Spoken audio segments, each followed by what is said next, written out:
What if the most dangerous battle over Taiwan right now isn't happening in the ocean? It's happening in an inbox. By the end of this video, you'll understand exactly how China is allegedly draining Taiwan's most valuable asset.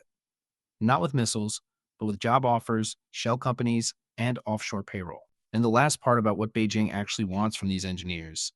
It's the thing that changes how you see this entire conflict. So settle in. Let's get into it. Imagine you're the head of Taiwan's security apparatus. You've spent your career watching for warships in the strait, fighter jets on radar, missile tests lighting up the evening news, all visible, all dramatic, all the things a security chief is trained to see. But one morning, an analyst sets a folder on your desk. Inside isn't a military briefing. It's a collection of LinkedIn messages, corporate filings, and offshore bank records. And your analyst says, this might be the bigger threat. Here's why. A mid-career chip engineer in Taiwan earns around $60,000 a year. Good money, comfortable. Then a headhunter slides into her inbox offering 2 to 3 times that. Analyst Lucy Chen at Taipei-based Isaiah Research confirmed the range. Chinese firms were routinely dangling packages at triple the local rate. Picture her. Mid-30s, mortgage on an apartment in Hsinchu where housing prices have doubled. Aging parents who need care. 2 kids approaching school age. She stares at the offer glowing on her phone screen. That's not a raise. It's a different life. And China needs people like her desperately. In 2017, China's integrated circuit sector had roughly 400,000 professionals. The country needed 720,000 by 2020, a gap of 320,000 skilled workers. Nearly the entire existing workforce all over again. You can't train that overnight. You can't buy it off a shelf. So you recruit it, one engineer at a time, one inbox at a time. Now, if you're that security chief reading the analyst folder, this is where your stomach drops. Because this isn't ordinary headhunting.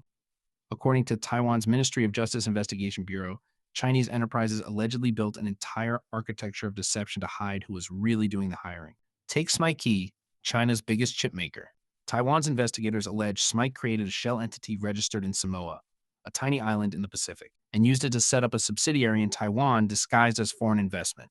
You're sitting in a security briefing in Taipei, and someone tells you the front line of national defense now runs through a Samoan incorporation document. That's a hard sentence to process. Or take Cloudnix, a Shanghai technology firm. It registered in Taiwan as a supposedly local company, then restructured ownership to appear Singapore-based.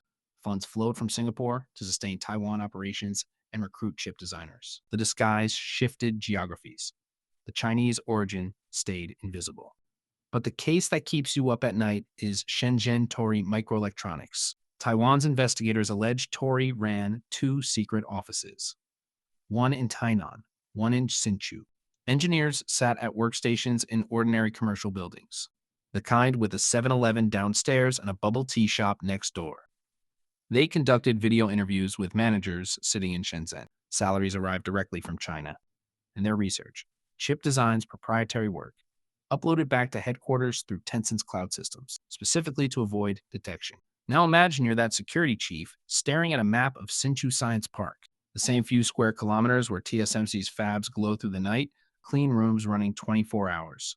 And somewhere inside that perimeter, in a rented office that looks like any other, engineers are uploading design work to Shenzhen through a Chinese messaging platform. You can't see it on radar. There's no satellite image. It looks exactly like normal business. So you act. Taiwan's Investigation Bureau created a special anti-poaching task force at the end of 2020. By March 2025, they'd investigated more than 100 cases in one single operation that month. 180 agents raided 34 locations across 6 cities simultaneously. 90 individuals questioned, 11 Chinese enterprises targeted, and the law changed. Taiwan reclassified economic espionage involving core technologies as a national security crime. Penalties jumped to 12 years in prison, fines up to 100 million new Taiwan dollars. Taiwan's Investigation Bureau put it plainly. The facilitators of relevant mainland China companies in Taiwan should not be under any illusions and challenge the determination to enforce the law. This wasn't a business dispute anymore. This was defense, and the clock is ticking. China's fab capacity grows every year. The window for Taiwan to maintain its lead narrows every quarter. The number of espionage cases isn't shrinking. It's exploding. Taiwan put 64 alleged spies on trial in one recent year, up from just 10 in 2022. The pressure is compounding, not easing. If this is clicking for you, hit subscribe. I drop videos like this every week, and the most important part of this story is still coming. All right, This is the one I've been saving because what China allegedly wants isn't files. It isn't patents. It isn't headcount on an org chart. It wants decades. A semiconductor fab can be built in 3 to 5 years with enough capital. Equipment can be purchased.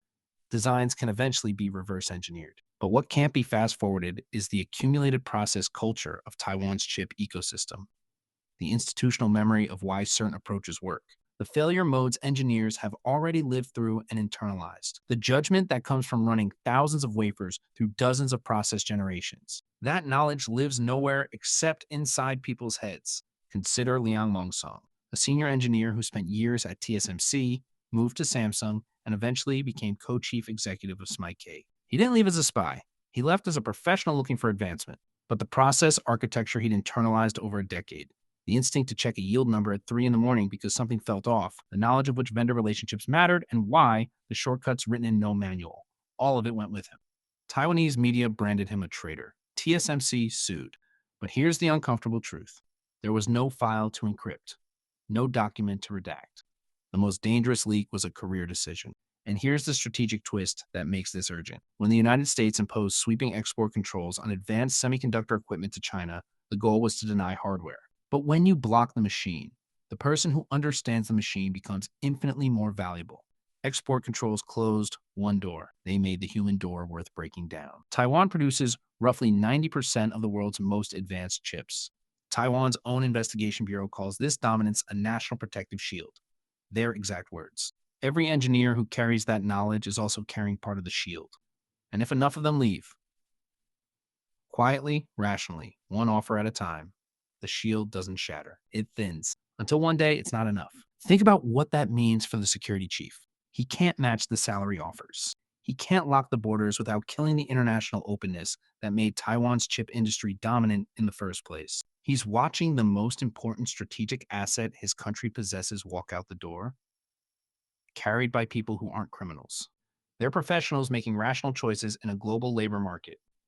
Protect the shield or protect the ecosystem that built the shield. You can't fully do both. And somewhere in Hsinchu tonight, that engineer is still looking at her phone. The offer's still on screen. The apartment is quiet. The kids are asleep. She's not thinking about geopolitics.